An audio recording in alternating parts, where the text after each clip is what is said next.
How's it going, troops? Jordan here, back again with another Battlefield video, and in today's video we're going to be talking about some more details regarding Battlefield 1.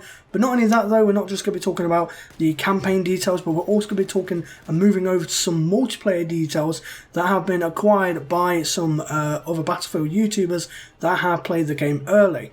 So this video is going to consist of a nice mix of both single player details but also some multiplayer details that you might have not even heard of yet.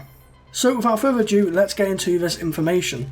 So as you can tell from Battlefield 1 and from the reveal trailer, I think it's pretty obvious right now that it is set in World War 1. That is confirmed.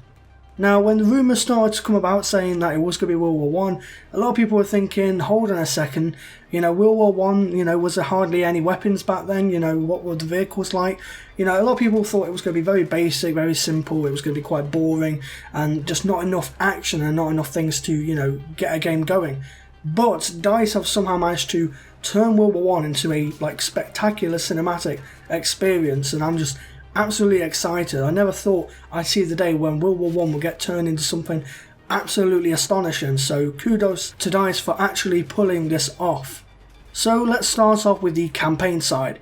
So the campaign is designed around what the DICE developers like to call Battlefield moments. Now these are moments that are just the epicness, the thrillers, the shockers, everything that's exciting and everything that gives you these cinematic experiences in Battlefield. That's what this campaign is going to be designed around. So there's always going to be something that's happening, always something entertaining. You're never going to get bored for 1 second. That's basically what they're trying to do. They're trying to throw everything at you at what World War 1 was like, and are going to expand upon that. Going on further to what Alex Grondel said at the Battlefield 1 reveal event, he mentioned how there was a massive focus on the destiny of several different characters that were involved within World War 1, and also how the campaign changes not only the characters but also the world surrounding them.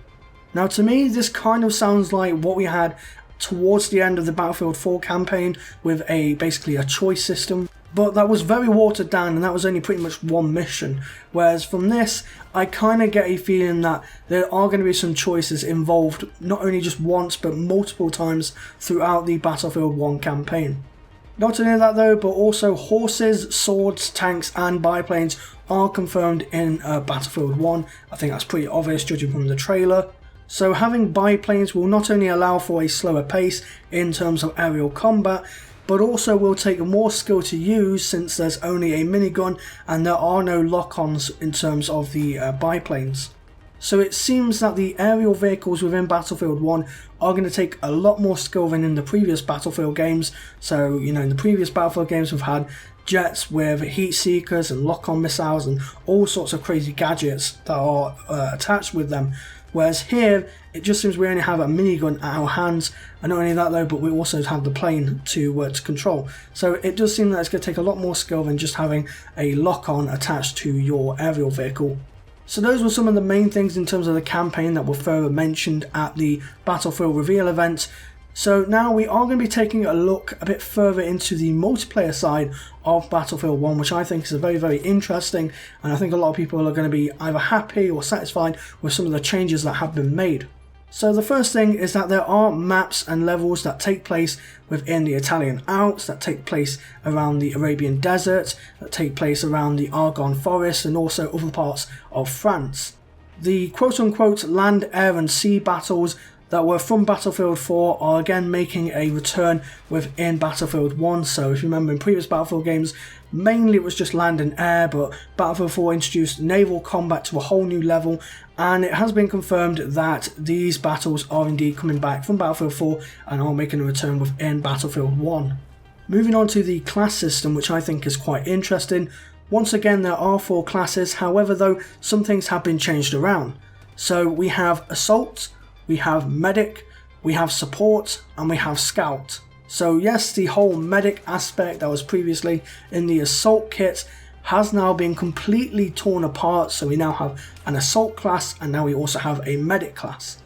Now just like previous Battlefield games, there are certain weapon classes that are assigned to each of the 4 classes. So Assault doesn't get the assault rifles because obviously we're in World War One, but the assault class does get the submachine guns.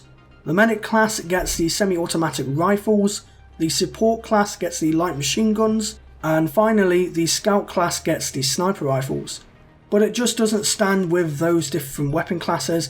There are also pistols in the game, there are also shotguns in the game, and there are lots of melee weapons that, by the way, have varying stats, which I think is going to be quite interesting. So, you know, the shovel might be heavier, but you know, you'll deal a lot more damage when you whack it, or maybe you have like a mace that will hit quicker, but it will do less damage than what a shovel would do. So it's going to have varying stats for the melee weapons, which I think is going to kind of, I don't know, make the close combat a lot more interesting, I guess you could say. The C4 explosives are still in the game, however though, obviously because it's World War One, they have been replaced by dynamite. As you could tell from the trailer, mustard gas is also confirmed too. Now here's something that I think is quite interesting. There are now dedicated vehicle classes. So basically what this means is if you choose to be a tank driver, that means that you are specifically assigned to drive a tank and only a tank. Or if you choose to be a biplane pilot, you are specifically assigned to only pilot biplanes. Which I think is going to be very, very interesting, considering how in previous Battlefield games, you know, anyone can hop into a jet, anyone can hop into a helicopter, anyone can hop into a tank. Whereas now, it seems that if you choose to be a tank driver, you are literally going to be the tank driver. You know, you can't pilot any biplanes, or you can't, I don't know, ride horses, or I don't know, but you get the idea. This is definitely a new feature in Battlefield 1, which is definitely going to be very, very interesting. So it means that there's going to be a lot more balance now in terms of how people can use vehicles within the game. The multiplayer also has artillery, a load of explosives, and also quite a lot of cinematic stuff, whatever that means, probably Levolution. Speaking of Levolution, destruction in Battlefield 1 has now been turned up a notch. Now, in some of the early builds, it was possible to pretty much destroy everything on the map. However though, I do believe that DICE are going to reevaluate the whole destruction aspect and maybe tone it down just a little bit from what it was earlier on in some of the early builds. But it does seem like we are going to be getting Bad Company 2 level of destruction, which to me would be very, very awesome. Destruction includes buildings falling, holes in walls, etc, etc. So again, the whole building falling and the whole quite a lot of holes in walls, that's why I get the feeling of Bad Company 2 level of destruction. And not only that though, but other YouTubers have also mentioned that they believe it was kind of on the same level of Bad Company 2. There are placement guns, so like plantable machine guns and also anti-air guns that are going to be included within the multiplayer, which again we have seen these in previous Battlefield games.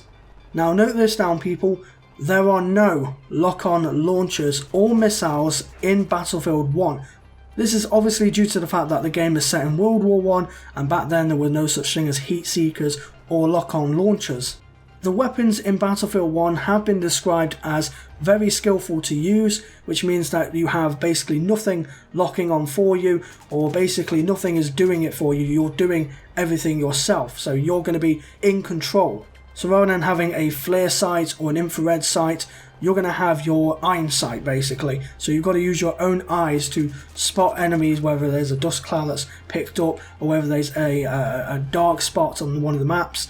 You know, you've got to do it all yourself, which I think is very, very good and definitely increases the skill gap within Battlefield 1. Bayonets are indeed equipable on the end of your weapon, and some of the YouTubers that got to see the behind the scenes stuff described it as basically rushing up to the enemy and just stabbing them right in the chest. Battleships are also confirmed in the game. Like I said earlier, naval combat is returning from Battlefield 4. Not only that though, but also Zeppelins will also play a part within multiplayer as well as in the campaign.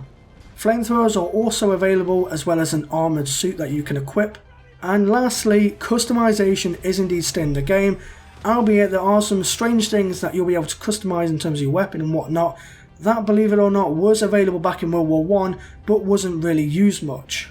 Whatever that means, I have no idea, but I really hope that we will be able to basically like etch like different phrases or like our clan tag or whatnot onto our weapon. I think that'll be really, really cool in terms of customization. I mean, Call of Duty Black Ops did it 6 years ago. Battalion 1944 is going to be doing it next year. So I honestly really hope that we will be getting some decent customization within this game. So troops, that really wraps up everything in terms of what we know so far about the campaign, and also some exclusive intel in regards to the multiplayer side of Battlefield 1. So let me know down in the comment section below if you like some of the changes that have been implemented within Battlefield 1's multiplayer, and also let me know whether you like some of the new features as well that have been added in the multiplayer of Battlefield 1. I will be interested to know. If you did enjoy this video, then do give the video a thumbs up, I would appreciate it a lot. And if you haven't subscribed to my channel, then make sure to do so for more Battlefield content. And until the next video, I thank you all for watching, stay tuned with troops, and I'll see you in game.